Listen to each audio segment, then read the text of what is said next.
Weight एन्जॉयवरनं घरी येताना पुण्यात राहिलेलो. मग दुसऱ्या दिवशी सकाळी चहा घेतला. संकष्टी असल्यामुळे उपवास होता आणि त्यात मग दगडूशेठ महाराजांनी गेलो नाही. पुण्यात गेल्यावर असं कधी होत नाही. मग दगडूशेठ महाराजांचं दर्शन घेतलं आणि तिथनं परत धनकवडीला गेलो शंकर महाराजांच्या मठात. मग शंकर महाराजांच्या मठात गेल्यावर तुम्हाला माहिती आहे तिथं पाय धुवायला लागतात. मग पहिला पाय धुवून घेतला आणि इथं सिस्टीम पण एक नंबर केलेली पाय धुवायला. मग तिथनं गेल्यानंतर पहिलं देवाचं दर्शन घेतलं. देवाचं दर्शन घेतल्यानंतर परत तिथून पुढे बाहेर आलो. उपवास असल्यामुळे भूक लय लागलेली. मग ज्यूस घेतला. आंबं दिसतात म्हणलं इथं फ्रेश ज्यूस मिळेल.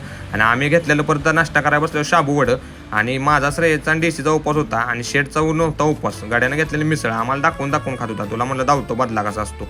त्या तिथं दिसला श्रेयचा डेनवर. आता म्हटलं मला काय म्हणल्यावर काय करायचं नाही, पण खरोखरचा डेनवरच दिसत होता त्याचा. सेम जसा आहे तसा होता. आणि तुमचा कोण मित्र आहे ज्याला मेन्शन करा असा ट्रिपमध्ये नुसत्या झोपा काढतात, हे बघा झोपल्याला उठला असं म्हणते. डर पाहिजे, व्हिडिओ येणार म्हणलं भेटते माणूस. परत येताना म्हणलं भाऊ झोपलेत म्हणल्यावर जरा चहा घेऊया. मग भाऊंना फ्रेश केलं चहा घेऊन आणि परत डायरेक्ट गावाकडे आलं. मग मनवाची हळद असल्यामुळे तिथं प्रत्युषा भेटली आपली.